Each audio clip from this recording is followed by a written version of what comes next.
Hello students, चलिए हम लोग तो अभी तक क्या है पीछे यहाँ पर ठीक है ब्रह्मांड के बारे में पढ़ चुके थे। तो हम लोग अभी पढ़ना था सौरमंडल। तो सौरमंडल देखिए क्या है।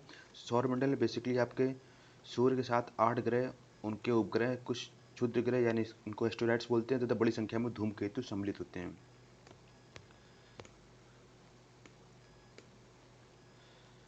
और ये जो सभी पिंड होते हैं ये सभी सूर्य के चारों ओर अंडाकार मार्ग के सहारे परिक्रमा करते हैं। सौरमंडल के सभी पिंड गुरुत्वाकर्षण के कारण आपस में बंधे रहते हैं। एक तो अगर आपसे पेपर में पूछा जाता है कि सौरमंडल में जो सभी पिंड है वो नीचे गिरते क्यों नहीं है, तो और वो एक ही डायरेक्शन में या एक ही पर्टिकुलर सभी का जो एरिया होता है या रास्ता होता है उसी में चक्कर क्यों लगाते हैं, क्योंकि वो गुरुत्वाकर्षण बल के कारण।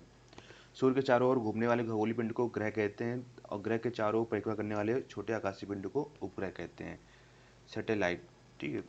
तो आपसे पूछा जाएगा कि ग्रह किसे कहते हैं, जो सूर्य के चारों ओर घूमने वाले खगोलीय पिंड होते हैं उनको ग्रह बोलते हैं, और उपग्रह किसे कहते हैं, जो ग्रह के चारों ओर परिक्रमा करने वाले छोटे आकाशीय पिंड को उपग्रह कहते हैं। ग्रहों की गति का नियम केपलर ने प्रतिपादित किया था। तो देखिए रहा यहाँ पर सूर्य है, सूर्य के पास में भी बुध चक्कर लगाता है।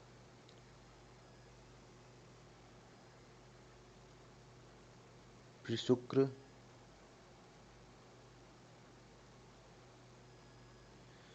बृहस्पति, शनि, अरुण, वरुण।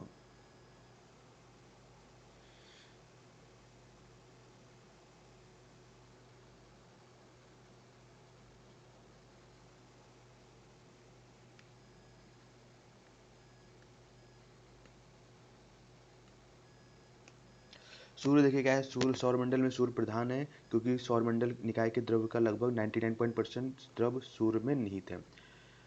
इसका परिक्रमण काल 25 करोड़ वर्ष है, जिसे ब्रह्मांड वर्ष भी कहते हैं। तो ब्रह्मांड वर्ष क्या होता है, सूर्य के परिक्रमण काल को ब्रह्मांड वर्ष कहते हैं, और उसमें कितने ईयर होते हैं, 25 करोड़। दूसरी पॉइंट है, सूर्य की आयु 5 अरब वर्ष है, जबकि इसका कुल जीवन काल 10 अरब वर्ष का है। सूर्य का व्यास 13,92,000 किलोमीटर है, जो पृथ्वी के व्यास का लगभग 110 गुना है। सूर्य का प्रकाश पृथ्वी तक पहुंचने में 8 मिनट 16.6 सेकंड लगते हैं। तो ये आपका इंपॉर्टेंट पॉइंट है कि सूर्य का प्रकाश पृथ्वी तक पहुंचने में कितना समय लगता है, 8 मिनट 16.6 सेकंड। और दूसरा इंपॉर्टेंट पॉइंट जो आपका हो सकता है कि पृथ्वी के व्यास का सूर्य कितना गुना है, लगभग 110 गुना। और सूर्य का व्यास पूछा जा सकता है 13,92,000 किलोमीटर। तो सूर्य का व्यास कितना होता है, 13,92,000 किलोमीटर।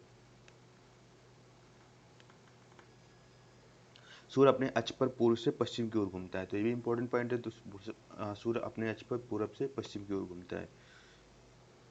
तो पीपी मॉडल याद रखेंगे आप, इसको पीपी मॉडल नहीं, क्योंकि दोनों ही पी में आता है, तो इसको बोल सकते हैं ईडब्ल्यू। ठीक है, ईपी।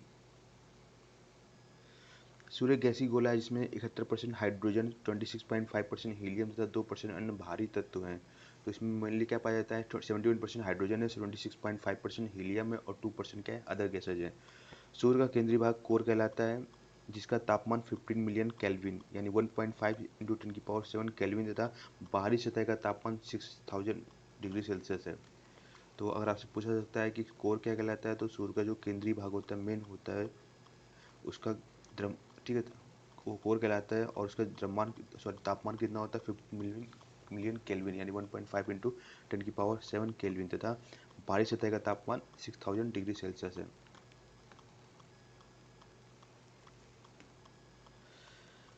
सूर्य की ऊर्जा का स्रोत वहाँ पर होने वाला नाभिकीय संलयन है। तो सूर्य को ऊर्जा कहाँ से मिलती है, नाभिकीय संलयन से, जिसमें हाइड्रोजन का हीलियम में रूपांतरण होता है। आपको पता है कि 71% हाइड्रोजन है और 26.5% हीलियम है। तो हाइड्रोजन क्या है, हीलियम में चेंज होता रहता है, तो उस प्रोसेस से ऊर्जा मिलती है, और इस प्रोसेस को हम लोग क्या बोलते हैं, नाभिकीय संलयन बोलते हैं। सूर्य की दीप्तिमान सतह को मध्य भाग कहते हैं, जिसे प्रकाश मंडल कहते हैं। प्रकाश मंडल के किनारे प्रकाशमान नहीं, वायुमंडल के प्रकाश का अवशोषण कर लेता है।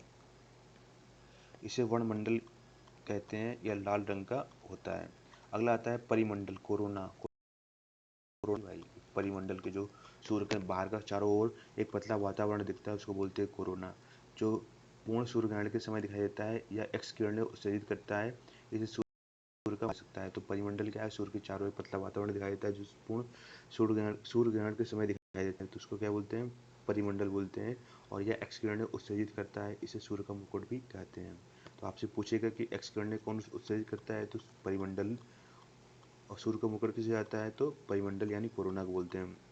सौर प्रदीप्ति, सोलर फ्लेयर, यह सूर्य की सतह से निकलने वाले विशाल ऊर्जा है जो उच्च गति से वाले परमाणु नाभिक और इलेक्ट्रॉनों के रूप में होती है, जिन्हें कॉस्मिक किरणें भी कहते हैं।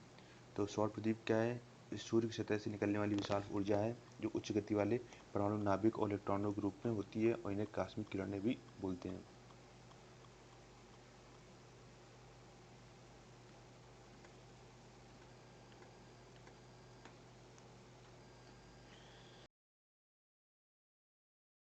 होने वाली प्रोटॉन की धाराओं को सौर पवन कहते हैं। तो सौर पवन किसे कहते हैं, सूर्य के जो कोरोना वाला भाग होता है उससे जो बाहर की ओर प्रवाहित होने वाली प्रोटॉन की धाराओं को सौर पवन कहते हैं। सौर पवनों का जब वायुमंडल में घर्षण होता है तो पृथ्वी की दोनों ध्रुवों पर रोशनी की बरसात जैसा नज़ारा होता है, जिसे उत्तरी ध्रुव पर ऑरोरा बोrealis या ऑरोरा बोरियालिस बोलते हैं, दक्षिणी ध्रुव पर ऑरोरा ऑस्ट्रेलिस बोलते हैं। तो याद रखने वाली बात है कि सौर पौने किसे कहते हैं, सूर्य के कोरोना से बाहर की ओर प्रवाहित होने वाली प्रोटॉन की लहरों को या धाराओं को सौर पवन कहते हैं। सौर पवन को जब वायुमंडल में घर्षण होता है तो पृथ्वी के दोनों ध्रुवों पर रोशनी की बरसात जैसा महसूस होता है, यानी लगता है कि रोशनी है, और जिसे उत्तरी ध्रुव पर ऑरोरा बोरियालिस कहते हैं और दक्षिणी ध्रुव पर ऑरोरा ऑस्ट्रेलिस कहते हैं। चलिए आज के लिए इतना ही रखते हैं हम लोग। सूर्य पढ़ा, कल के लेक्चर में हम लोग ग्रह के बारे में जानकारी लेंगे।